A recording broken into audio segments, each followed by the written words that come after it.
എമ്പുരാൻ എന്ന് പറയുന്ന ദൈവത്തിൻ്റെ കുറച്ച് താഴെ നിൽക്കുന്ന ആളാണ്. ഇനി മൂന്നാമത്തെ ഭാഗത്തിൽ അദ്ദേഹം എന്താണ് പേരിടുന്നത് എന്നെനിക്കറിയില്ല. അത് ഒരു ദൈവത്തിൻ്റെ കയ്യൊപ്പുള്ള സിനിമയായിട്ട് ഈ 3 സിനിമയെ മാറട്ടെ എന്ന് ഞാൻ പ്രാർത്ഥിക്കുന്നു. സാറിന് അറിയാം ആക്ച്വലി എമ്പുരാനെ കുറിച്ച് എന്താ പറയേണ്ടത്? അതിനു മുമ്പ് ഒരു കാര്യം പറയാനുള്ളത്, you was claiming that is an accidental director എന്നുള്ളതല്ലേ. It's not a correct thing. You are the chosen one for this. ഒരുപാട് ഡയറക്ടേഴ്സിൻ്റെ അവിടെ ഞാൻ വർക്ക് ചെയ്തിട്ടുണ്ട്. ഓക്കെ, നമ്മുടെ സിനിമ മാറുകയാണ്. ആ സിനിമയുടെ മാറ്റത്തിലൂടെ സഞ്ചരിച്ചിട്ട് ഒരു പുതിയ ദൃശ്യാനുഭവം കാഴ്ചവെക്കാൻ ഇദ്ദേഹത്തിന് കഴിയുന്നു എന്നുള്ളത് വളരെ ശ്രദ്ധേയമാണ്. ലൈക്ക് മകേഷ് തിരുമേനി പറഞ്ഞതുപോലെ, is A very cruel director. He'll extract what he wants from us and that is a way to do the film. അപ്പോൾ ആ സിനിമയിൽ എന്തുകൊണ്ടാണ് ആ സിനിമയിൽ ആക്ടേഴ്സ് നന്നാകുന്നത്? Because of the director. നമ്മൾ ഏത് സിനിമ ഐ ട്രസ്റ്റ് മൈ ഡയറക്ടർ. ഇവിടെ ഇരിക്കുന്ന എത്രയോ ആൾക്കാരുണ്ട് എൻ്റെ സിനിമ ഡയറക്റ്റ് ചെയ്ത ആൾക്കാർ. I trust my director. So as an actor, I have high hopes on him. He will be one of the best directors in India. Of course. That is going to be. Because അങ്ങനത്തെ സിനിമകളാണ് അദ്ദേഹത്തിന് ചെയ്യാൻ സാധിച്ചത്. And that is why you are destined to do films like this. So let it happen. അതിന് ഞങ്ങളൊക്കെ കാരണക്കാരായി എന്നുള്ളതാണ്. So അദ്ദേഹത്തിൻ്റെ അച്ഛൻ്റെ കൂടെ ഞാൻ അഭിനയിച്ചിട്ടുണ്ട്. അദ്ദേഹത്തിൻ്റെ അമ്മയെ അവരുടെ ഫാമിലിയായിട്ടൊക്കെ അറിയാം. അതുകൊണ്ടല്ല, ഒരു ഡെഡിക്കേഷൻ എന്ന് പറയുന്ന ഒരു വലിയ കാര്യമാണ്. ദ വേ ദ ലെൻസിങ്, ഒരു ക്യാരക്ടറിനെ എങ്ങനെയാണ് പോർട്രേ ചെയ്യേണ്ടതൊക്കെ, അതൊക്കെയാണ് ആ സിനിമയുടെ വിജയം. എല്ലാ ഡയറക്ടേഴ്സും അങ്ങനെയാണ് ചെയ്യുന്നത്. പക്ഷേ ഈ സബ്ജക്റ്റിന് വേണ്ട വിധത്തിൽ ഓരോ സിനിമ എങ്ങനെയാണ് ഷൂട്ട് ചെയ്യേണ്ടതെന്നുള്ള വളരെ വ്യക്തമായിട്ട് അറിഞ്ഞിരിക്കണം director. So coming to Empuraan, like Prithvi said, we had lot of obstacles. ഞങ്ങൾക്ക് ഒരുപാട് സഹനം സഹിച്ചാണ് ഞങ്ങൾ ഈ സിനിമ ഷൂട്ട് ചെയ്തിരിക്കുന്നത്. This all within us. അത് പറയേണ്ട കാര്യമില്ല. അതൊക്കെ സഹിച്ചുകൊണ്ട് ഞങ്ങൾ എങ്ങനെയാണ് ഈ സിനിമ നിങ്ങളിലേക്ക് എത്തിക്കുന്നു എന്നുള്ളതാണ് നമുക്ക് ചിന്തിക്കേണ്ടത്.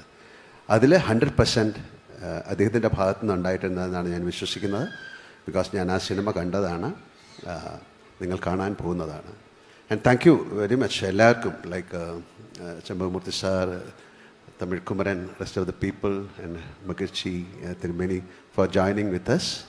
And let us make it as a very big film. And definitely we need support from you people. Like, we have to do big films. നമ്മുടെ ഇൻഡസ്ട്രി സ്ലോലി ഭയങ്കര ഒരു ഓപ്പണിംഗ് ആണ്, film industry, especially from south north എന്നൊന്നും ഇല്ലെങ്കിലും സൗത്തിലെ cinema എന്നാണ് പറയുന്നത്. So ഞാൻ എൻ്റെ സിനിമ ഷൂട്ട് ചെയ്യുമ്പോഴും ഞാൻ ട്രാവൽ ചെയ്യുമ്പോഴും എല്ലാവരും ഒരുപാട് പേര് എന്നോട് ചോദിക്കുന്നത്, when is Empuraan getting released? കാര്യം ഞങ്ങളെല്ലാം ലൂസിഫർ കണ്ടാണ്, എന്നാണ് ഈ സിനിമ. സോ ആ സിനിമയ്ക്ക് ഒരു മാജിക്കുണ്ട്. ആ മാജിക്ക് ഞങ്ങൾക്ക് ക്രിയേറ്റ് ചെയ്യാൻ കഴിഞ്ഞു.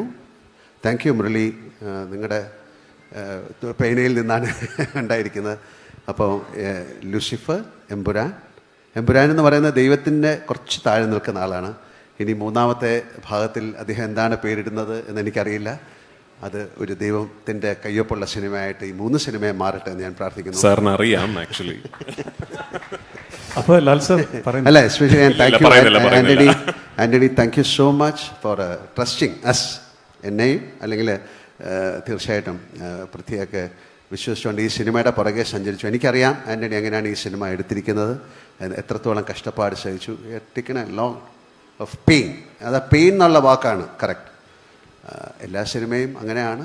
And we respect our producers. ഇവിടെ ഇരിക്കുന്ന ഒരുപാട് പേര് എൻ്റെ പ്രൊഡ്യൂസേഴ്സാണ്. എല്ലാവരെയും ഞാൻ റെസ്പെക്റ്റ് ചെയ്യുന്നു. ഒരു പ്രൊഡ്യൂസറുടെ വേദന എനിക്കറിയാം. ലൈക്ക് ഹീ സെഡ്, ഞാൻ എൻ്റെ അടുത്ത് നിന്ന് ഷൂട്ടിംഗ് ഇല്ല എന്ന് പറയുന്നത്, നമുക്കൊന്നും ചെയ്യാൻ പറ്റില്ല. നമുക്കൊരു ക്ലൈമറ്റ് നമ്മളെ ഹെൽപ്പ് ചെയ്തില്ലെങ്കിൽ ഒരുപാട് ദിവസം ഞങ്ങൾ വെറുതെ ഇരിക്കേണ്ടി വന്നു. It's in Gujarat. നമ്മുടെ പക്ഷേ യൂണിറ്റ് ചെറുതായിരുന്നു. കാര്യം പൃഥ്വി അങ്ങനെയാണ് ഷൂട്ട് ചെയ്തത്. 400 പേരൊക്കെ ഉണ്ടാവുള്ളൂ. 300-400 ആൾക്കാരായതുകൊണ്ട് it's a small unit and it's a small film. And I want to know what he means by a big film and let it happen. And ഞാനും അതിലുണ്ടാകാൻ എനിക്ക് ഭാഗ്യം ഉണ്ടാകട്ടെ എന്ന് പ്രാർത്ഥിക്കുന്നു. And thank you each and every one. And Prithvi പറഞ്ഞതുപോലെ പൃഥ്വിയുടെ unit is so good. എനിക്ക് ഒരുപാട് സിനിമ, ഞാനൊരു 370 സിനിമ ചെയ്തിട്ടുണ്ട്. പക്ഷേ the commitment of the people who are working with Prithvi is fabulous. എല്ലാവരും എല്ലാ സിനിമകളിലും അങ്ങനെ വേണമെന്നാണ് ഞാൻ. I respect people work. അത് അത്രയും ഡെഡിക്കേഷനോട് കൂടിയാണ് ആ സിനിമ വർക്ക് ചെയ്തിരിക്കുന്നത്. അതിൻ്റെ ഒരു ആഫ്റ്റർ എഫക്റ്റ് ആ സിനിമയിലുണ്ടാകും. ആൻഡ് ഇപ്പോൾ ഈ സമയത്ത് എമ്പുരാനിൽ വർക്ക് ചെയ്ത എല്ലാവരെയും, അങ്ങനെ നമ്മുടെ ഡയറക്ഷൻ സൈഡിലല്ല, എല്ലാവരെയും, ക്യാമറ ആയാലും എനിക്കൊരു ഗ്ലാസ് ഒരു വെള്ളം കൊണ്ടു തന്നാളെ പോലും ഞാൻ ഈ സമയത്ത് ഞാൻ ബഹുമാനത്തോടെ ഞാൻ കാണുന്നു. നമുക്ക് ഏറ്റവും നല്ലൊരു സിനിമയായിട്ട് മാറട്ടെ എന്ന് പ്രാർത്ഥിക്കാം. എപ്പോഴും നമ്മൾ when we start a film it's our hope that this will be the biggest hit. അതേ ഹോപ്പോട് കൂടി we are moving. Let it be a big success and thanks once again. Like Subhaskar, he couldn't come, but just convey our love and regards to him. Thank you very much and have a wonderful night. Thank you.